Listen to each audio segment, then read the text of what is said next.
Your what's good? What's good? We are back with K3y Chronicles. Had to switch things up. Wanted to make it feel like it was more of a podcast style format with different segments. So we trying something new out. Hopefully you guys like it. Let me know in the comments below if you guys are feeling this new, setup. I'm also producing the show as well, like always. So it might be some glitches and things like that I got to figure out. But till then, let's get rocking. All right, now. The first segment for today that we're going to talk about is the Knicks stealing Game 2 against the Celtics, which was crazy. If you saw that game last night, it basically lived up to the hype compared to Game 1 as well. Both those games were great. But Knicks take a 2-0 lead. The Knicks pulled off another stunning comeback at TD Garden. They overcame a 20-point deficit for the second straight game to edge out the Boston Celtics 91-90. Mikal Bridges was instrumental again in the fourth quarter. He scored all 14 of his points, securing the win with a game-ending steal on Jason Tatum's final possession. Josh Hart led the Knicks with 23 points, while Cat contributed with 21 points and 17 rebounds. A nice little double-double, okay? Tatum struggled offensively, shooting 5 for 19. Damn. From the field, finishing with 13 points. The Celtics now face a daunting challenge as the series shifts to Madison Square Garden for Game 3 on Saturday. Yeah, that's going to be a tough one, man. If you saw Game 1 or even if you saw Game 2, they kind of resembled each other a lot in the playing styles for the Celtics. They just chucking up 50 or 60 threes, which was like a record for missed threes or something like that, which was crazy. They kind of resemble the Warriors, offensive style, the three ball, but they really looking like the 2019 Houston Rockets when they was playing against the Warriors and they was chucking up all them threes in the Western Conference Finals and they couldn't hit nothing. It was looking trash. It was bad. So they had two games kind of similar to the Houston Rockets in that 2019 series. So hopefully Tatum and Brown, and honestly Derek White too, they all need to step up. Chucking way too many threes, brother. Like, way too many threes. If y'all don't hit a nigga with a pump fake dribble to the basket, like, come on, bro. It ain't that hard. But before we keep going into deep diving into the topic, let's look at a few plays from that last night. Hold on, guys. Give me 1 second. Like I said, this is... All right, now let's get a few looks at the last few possessions of the game. Gotta send someone to get the ball out. Just like Towns is in Brunson with the ball. Yeah. For the lead, he was fired as he fired. Even that right there, I felt like Drew played pretty good defense. He stuck his hand in last second when he hit that spin move. Again, it was 50-50. It could have been a call, couldn't have not. But again, Brunson's a master at drawing fouls. So, shout out to Brunson. Most clutch player of the year for a reason. Yeah, this time against Detroit.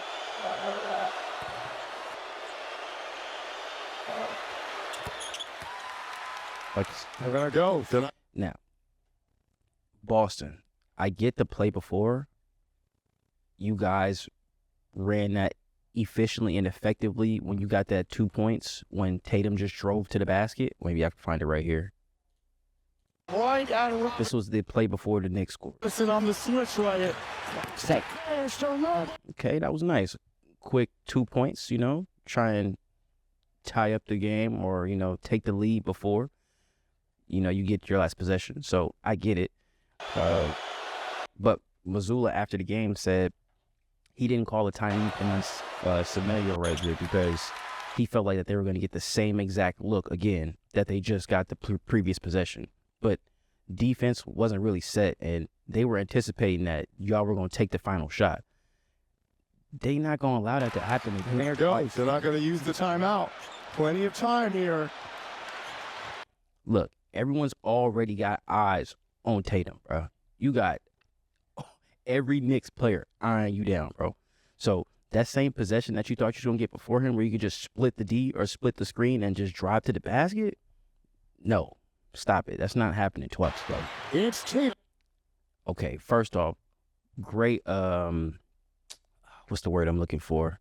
Great hedge by Mitch Robinson, because I thought he was going to hit him with this move and just take him right all the way to the basket. But Mitch basically hedged out and made him go back towards Anunoby. Robinson's out. Tatum. Anunoby is doing a great job of basically playing 2-on-1. He's trying to box out old man Al. Shout out to old man Al Horford, bro. You still putting in work. That's crazy to me. He had to box out old man Al, or he had to front him basically. And he also had to slide and help on Tatum, because he knew once he go to that left side, he going to pull up. Like, Tatum trying to pull up when he go to that left. So he had to basically push through. See? So he knew he was going to go to the left. So he basically switched off. Robinson took old man Al. OG switched over and basically got Tatum. And then out of nowhere, you see Mikal Bridges coming to save the day again.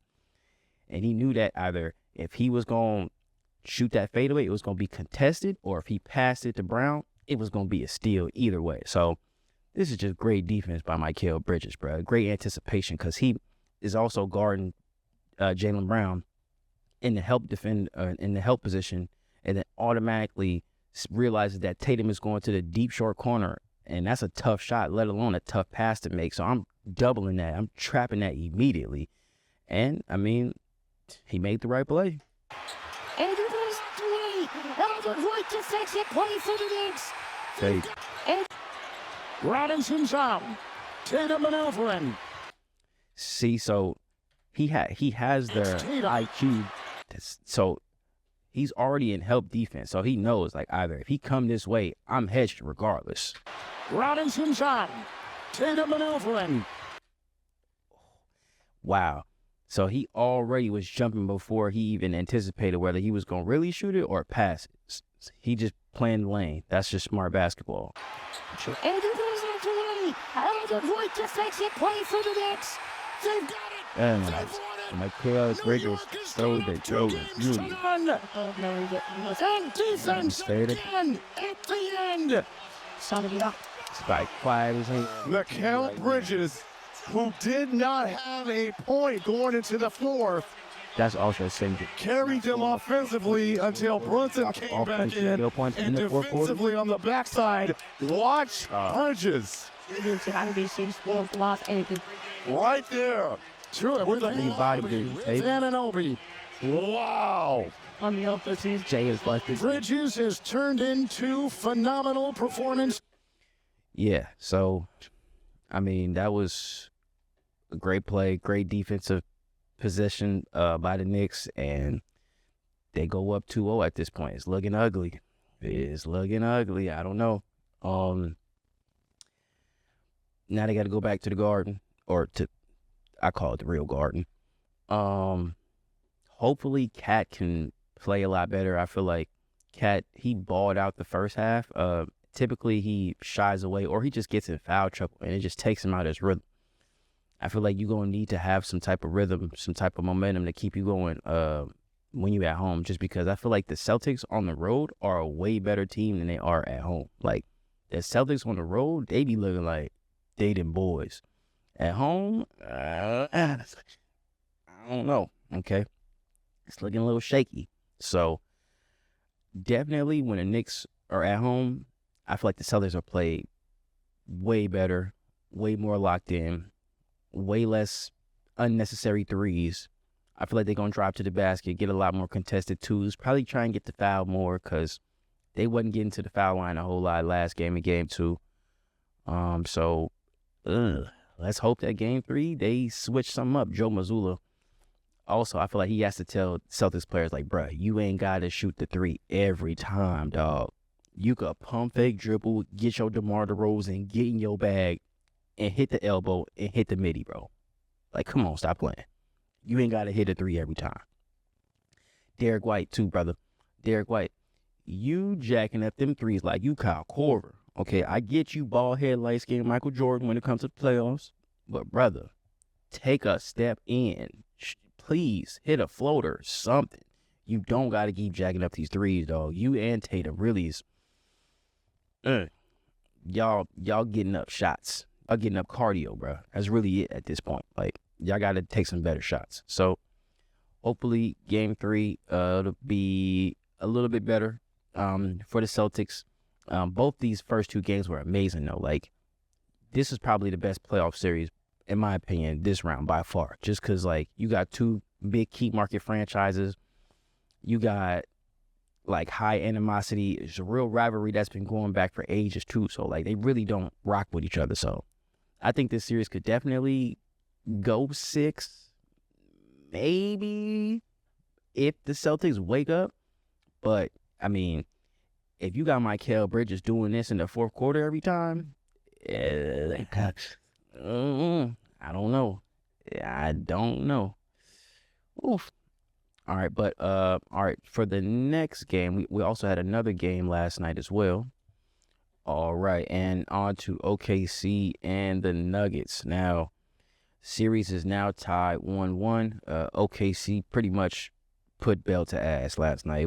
It was pretty embarrassing. If you was a Denver Nuggets fan, score was 149-106.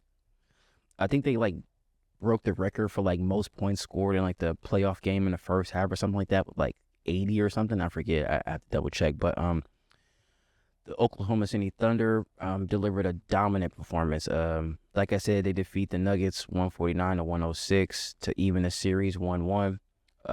Shea led the team with 34 points in just 3 quarters, which is crazy. He made 11 of 13 field goals and all 11 of his free throws. Again, crazy. Like, bro, what? The Thunder set an NBA playoff record for scoring 87 points in the first half, okay?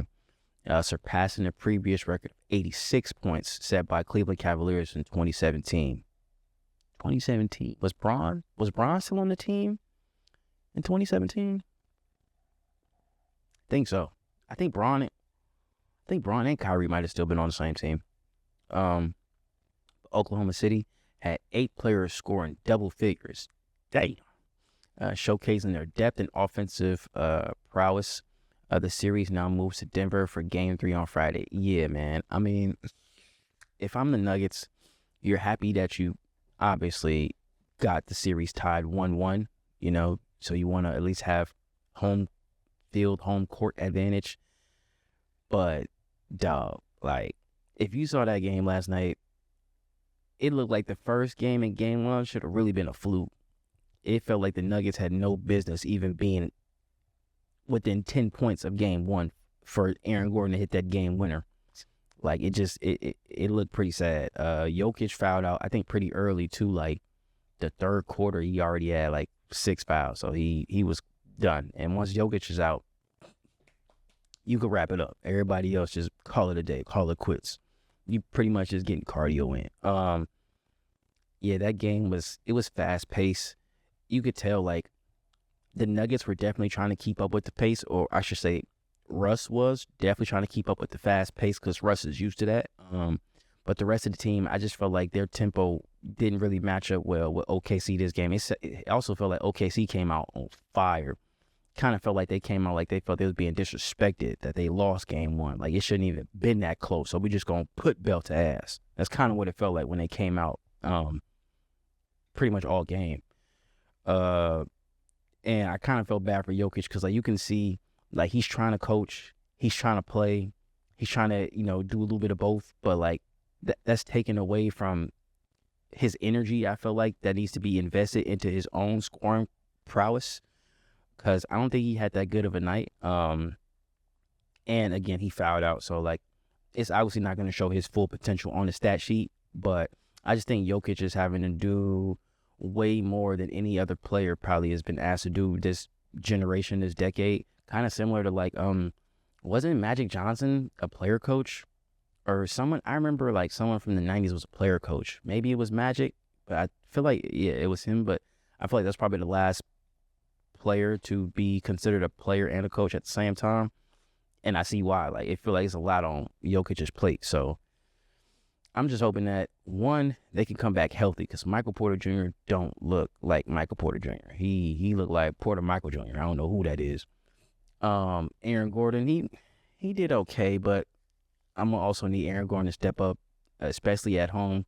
role players play better at home. So that means you got to make some shots. MPJ, you got to hit some threes or something, bro. Please. Yeah, the others, they got to help too. Jokic, he can't do it by himself. He's already having to deal with two centers. He's having to deal with Chet Holmgren and Herrenstein. Herrenstein was low-key putting in work yesterday. He was giving that business. Pause. Every time he was getting fouled, he also was getting pushed in the back. And Herrenstein was right there looking at him like, yeah, nigga, it's going to be a long day. What?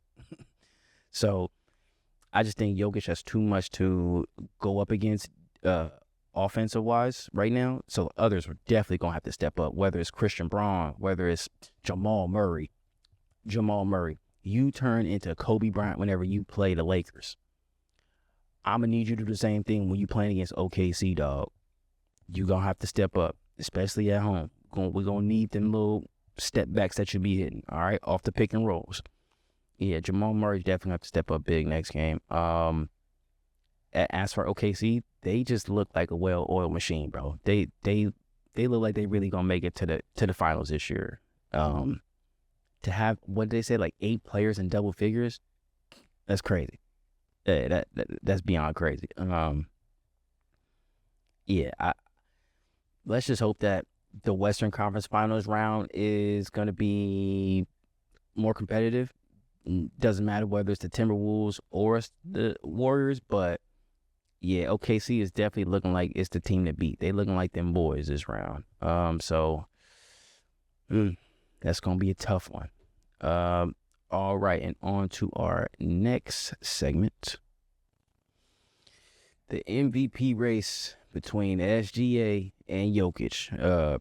It's pretty much been a two-man race for pretty much half the season. Shout out to Giannis. You clearly in third, but go ahead and sit this one out, big dog. We ain't going to get this one to you. Just looking at this playoff series, it's clear that these two are the 1 and 2 candidates for the MVP. I mean, I just feel like SGA does everything offensive-wise to where he's just a walking bucket, like getting 30 in 3 quarters and making all your free throws, being efficient. Like, it makes sense. But I will say, I feel like this year with the responsibilities and the team depth, if you take that into consideration, and like the difficulty, I think Jokic should win MVP this year. Now, obviously, SGA is balling. He got the numbers to back it up. But Jokic literally is playing with, like, I ain't trying to disrespect the Nuggets, but like, it might be the same core, but it ain't the same. It ain't the same team. It ain't the same dynamics. It ain't the same mindset as the championship. What was it, 2023, 22, whatever year they won, the Nuggets. Like, you can tell, like, it's taking a toll, and Jokic has to do a lot more offensively, defensively, coaching, just to have his team 4th or 5th in the West. I think they're 4th. So the road to difficulty, I felt like, was a lot harder for Jokic, and he lost his coach, 5 games left in the season, and then having to carry that over into the playoffs where they somehow barely scrape. Well, I wouldn't say barely scrape by because they put belt to ass and Clippers in Game 7 in that series, but barely scraped by in the Game 7 in the first round, just to now end up playing number 1 seed SGA. So like, you can clearly see, like, in certain supplements of their game, at least for Jokic wise, offensively and defensively, he should be this year's MVP. Like, bro is averaging crazy assists. I think he had like a triple double Game 1, and like, he's doing it with very little help. Like I said, Michael Porter Jr. is hurt. Aaron Gordon showed up Game 1, but he didn't really show up Game 2. So, again, I think Jokic should have got MVP this year.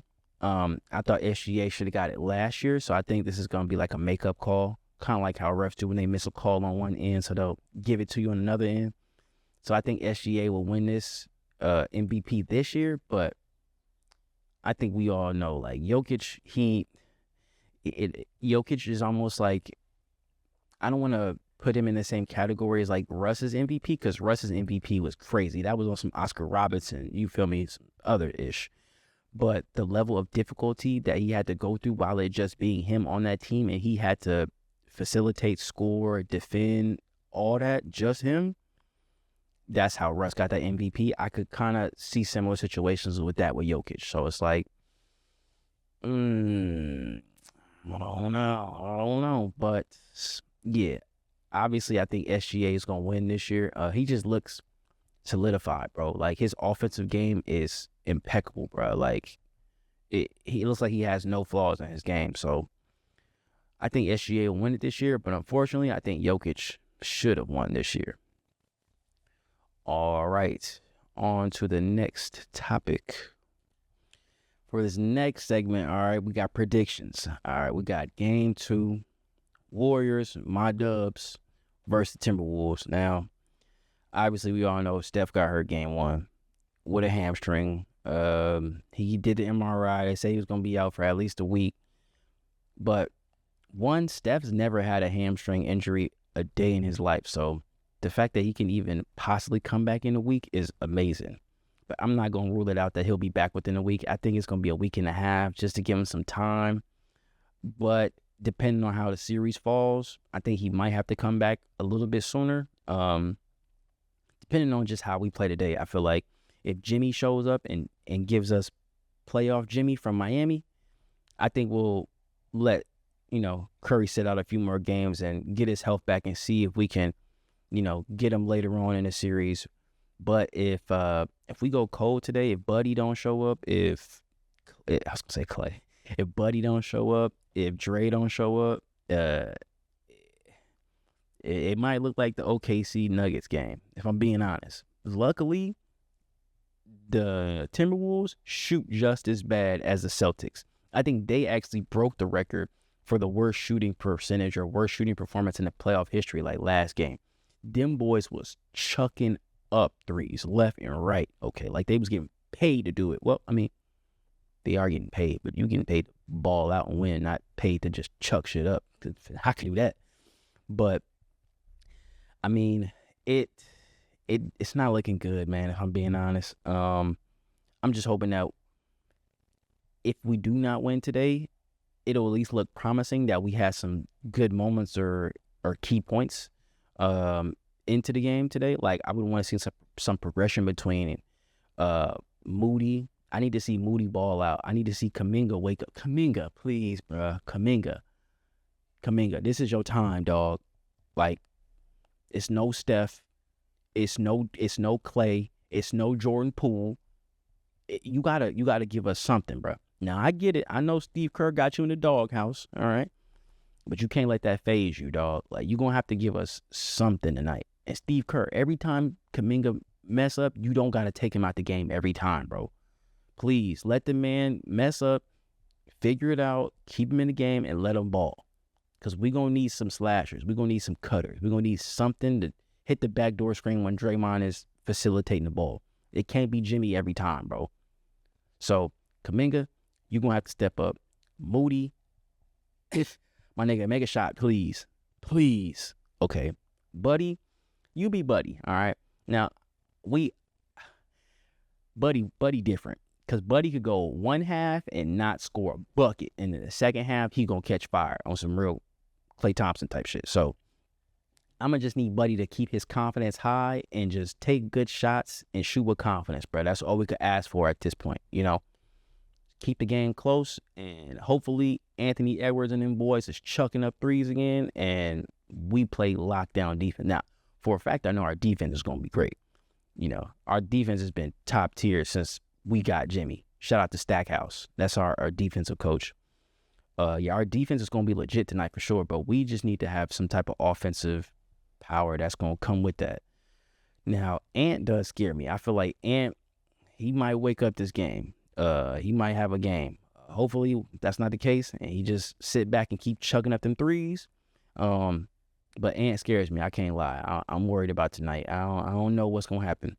Julius Randle, he had a quiet night in my opinion. I feel like Draymond and Jimmy did a pretty good job guarding him. He also chucked up some threes, but like overall, I think we did pretty solid guarding Julius Randle. Gobert, I don't know with Gobert, bruh. Sometimes he turn into Superman, and sometimes he turn into man that ain't so super. Like, I don't know whether he gonna give y'all 10 points, 10 boards, 20 points, 20 boards, or 5 points and 5 boards. Like, it could be all over, bro. So, again, I'm going to need Draymond just to lock up Rudy. Make sure that he don't get no easy baskets. And Rudy's also a really good free throw shooter. I don't think we can really send Rudy to the line like that. He's obviously going to get some rebounds. Try and keep him off the offensive glass. No offensive rebounds. That's the worst part. Like, if he can get any defensive rebound that he wants, just we can't give up no offensive rebounds because that's a kick out 3 automatically to Nas Reed, and Nas Reed makes that shit 9 times out of 10, bro. And DiVincenzo. But if it's a kick out 3 to Nas, it's looking good, bro. So let's make sure that we box out, don't give up any offensive rebounds, and just play solid defense.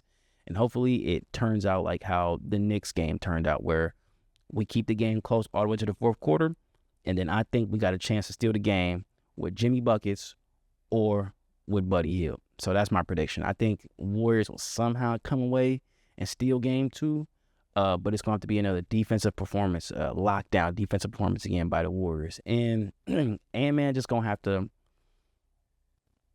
not attack, not be too aggressive. If he's passive and he lets the game come to him, it definitely benefits us because I feel like the longer we stay in the chance of being in the game, the better we'll come out winning the game at the end. So I'm predicting the Warriors pull this one out. It's gonna be tough. It's gonna be a defensive battle. We can't foul too, bro. Can't have nobody really in foul trouble because honestly, I like Pat Spencer too. Steve Kerr. You're gonna have to put Pat Spencer in probably in that the shock troops, that second wave group, because Pat Spencer was giving us good minutes and good energy. Like if you mix Pat Spencer, I feel like with Moody, maybe GP as guards, our defense is top tier, bro. Like, ain't gonna struggle. What's his name? Point guard. I forgot his name. Point guard for the T-Wolves. He gonna struggle too. So like, I don't know. It's gonna be a good one at night. I don't know, man. Yeah, but that's my predictions for game 2 tonight. Warriors should go up 2-0. But if not, I mean, the series will be tied 1-1 and we hold home field advantage, and we would probably have a better chance of extending the series to game 6, game 7, and then possibly Steph could come back at that time. But that's a high tense moment, and I don't know if I would want to put him right back in the fire, having to get guarded by Jaden McDaniels. But again, Jaden McDaniels guarded him in the first game, and Steph was low-key giving him work. He was giving him business until he got injured, because Steph hit a nasty step back on Jaden McDaniels. I'm talking, he had no separation. Like, he had this much separation, and Steph still got that off. I was like, hey. So, I mean, I wouldn't want to rush Steph back, like I said. So hopefully we can get this win. Hopefully try and sweep these boys, but that's being super optimistic. But hopefully we can try and win 5 games, 6 games, something like that, so that we can at least rest a little bit. Hopefully Steph can come back for the next round, but we'll see. Let me know what you guys think in the comment section about these topics. Yeah. All right.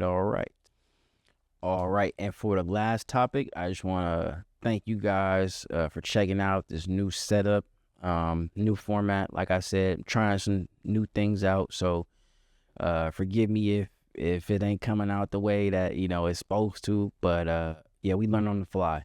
In the meantime, please like, subscribe, leave some comments on the videos about the segments, what you guys think.